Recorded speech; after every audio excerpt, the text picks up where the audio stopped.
Praise the lord. પ્રભુ ઈસુના નામમાં આપ સર્વને પ્રેમી સલામ. પ્રભુના વચનોમાંથી શીખવા માંગીએ છીએ. ગીતશાસ્ત્રનું પુસ્તક, તેનો 91મો અધ્યાય અને 1લી કલમ. ત્યાં લખવામાં આવ્યું છે, પરાત્પરના ગુપ્ત સ્થાનમાં જે વસે છે તે સર્વ સમર્થની છાયામાં રહેશે. 2જી કલમ.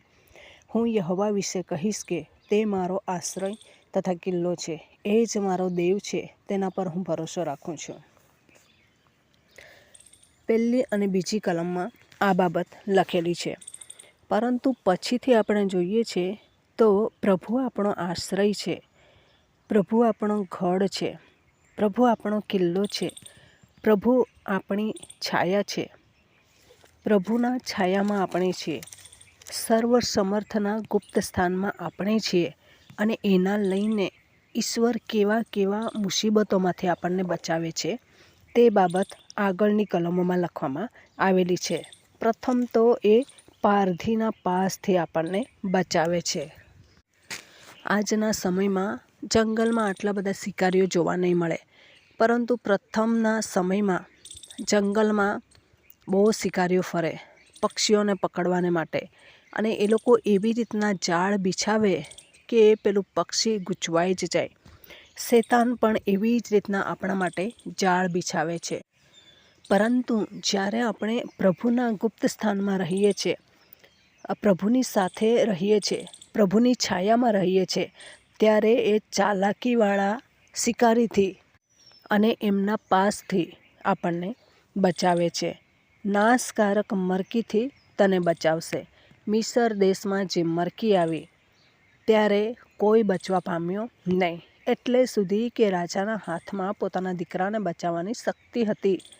એની પાસે વૈદો હશે, ડૉક્ટરો હશે, આખું રાજ્ય એના હાથમાં હશે, અને કેટલા બધા પૈસાથી એ ખરીદી શક્યો હોત, પરંતુ એ બચાવી શક્યો નહીં.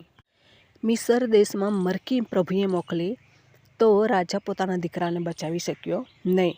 પરંતુ જ્યારે પ્રભુના એવા સમર્થ છાયામાં રહીએ છીએ, પરાત્પરના ગુપ્ત સ્થાનમાં આપણે વસીએ છીએ, એવા સમયે આખી દુનિયામાં મરકી હોય તો પણ પ્રભુ આપણને બચાવે છે. પરંતુ એમની છાયામાં રહેવું પડશે, પરાત્પરના ગુપ્ત સ્થાનમાં રહેવું પડશે, તો બચીશું.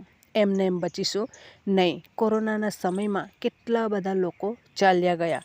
એ લોકો પાપી હતા, અપરાધી હતા, એટલા માટે ગયા એવું આપણે કહી શકીએ નહીં.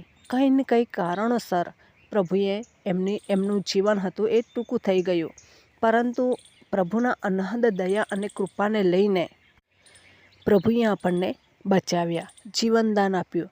તો એ કેમ આપ્યું તે સમજીને, મરકીમાંથી પ્રભુએ મને કેમ બચાવ્યા એ સમજીને આપણે એમની સેવામાં લાગવું જોઈએ. આપણે જ્યારે પ્રભુને પ્રેમ કરીએ છીએ, પ્રભુની છાયામાં રહીએ છીએ, ત્યારે આખી દુનિયામાં આવી મરકીઓ હોય છે, એમાંથી પ્રભુ આપણને બચાવે છે. કેવી રીતના બચાવે છે? પોતાના પીછાથી ઢાંકે છે. એટલે ચારે બાજુ તો પેલી મરકી ચાલે જ છે, આપણી આજુબાજુ બી મરકી છે, પરંતુ આપણે તો પ્રભુના પીછાથી ઢંકાયેલા છે. પ્રભુના પીછા પર એ મરકી આવી શકશે નહીં.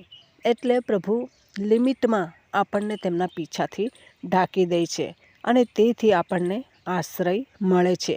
તેની પાંખો તળે આશ્રય મળે છે.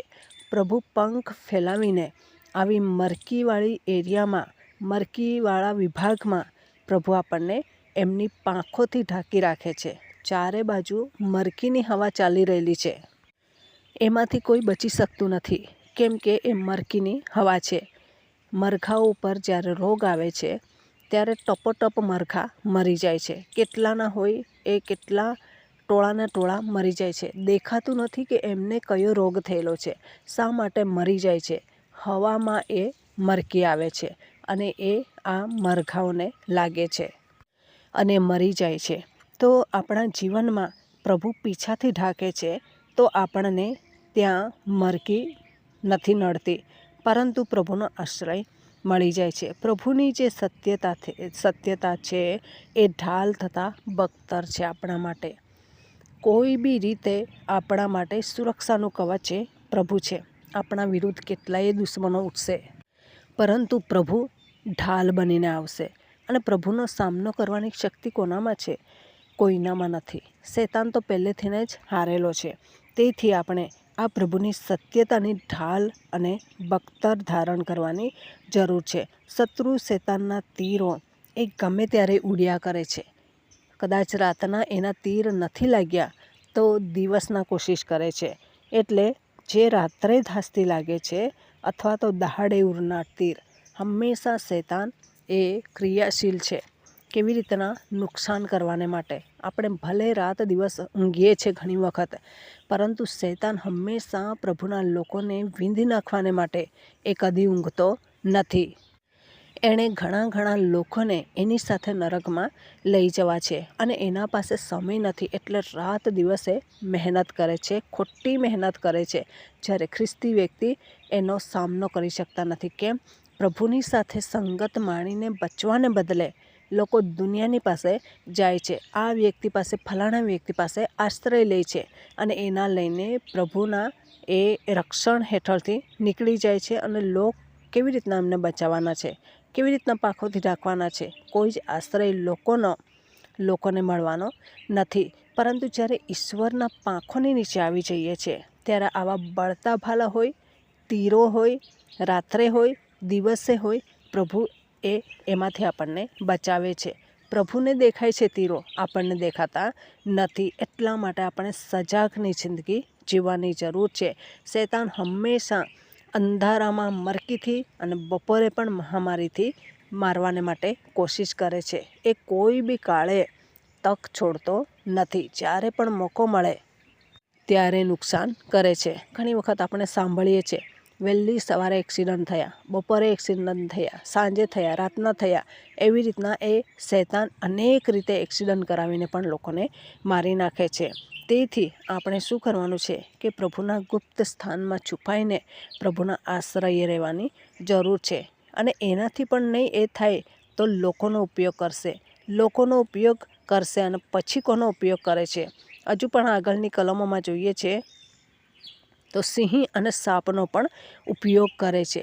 અને એ રીતના એમનો ઉપયોગ કરીને આપણને હેરાન કરવા કોશિશ કરે છે. પરંતુ પ્રભુના ગુપ્ત સ્થાનમાં રહીએ છીએ ત્યારે આવા સિંહો અને સાપોને આપણે છૂંદી નાખીએ છીએ. એરુના બચ્ચાને છૂંદી નાખીએ છીએ. એવી તાકાત ઈશ્વર આપે છે. તેથી નસીબાસ થયા વગર પ્રભુના ગુપ્ત સ્થાનમાં રહીને આ બધાનો સામનો કરીએ અને પ્રભુ તરફથી આપણે સામર્થ્ય પ્રાપ્ત કરીએ અને આશીર્વાદો પ્રાપ્ત કરીએ. છાયામાં રહીએ તો આ વચન પ્રમાણે જીવન જીવા પ્રભુ આપણને સહાય કરે. વચનનો આશીર્વાદ પ્રભુ આપણને સર્વને પૂરો પાડે. આમેન. પ્રાર્થના કરીએ. પ્રભુ, અમે તમારો આભાર માનીએ છીએ, તમારી સ્તુતિ કરીએ છીએ. રાજાઓના રાજા, પ્રભુઓના પ્રભુ તમે છો. દયાના સાગર તમે છો. તમામ શ્રોતાજનો ઉપર પ્રભુ તમારી દ્રષ્ટિ, અનહદ દ્રષ્ટિ રાખજો. એમને બચાવી લેજો અને તમારા ગુપ્ત સ્થાનોમાં સર્વ સમર્થની છાયામાં તમે એમને ધરી રાખો. તમારા કિલ્લામાં છુપાવો. એવી કૃપા અમે માગીએ છીએ. તમે રક્ષણ કરો. આ પ્રાર્થના પ્રભુ ઈસુના મૂલ્યવાન નામની અંદર માગીએ છીએ. Amen. Thank you. Praise the lord. God bless you. Amen.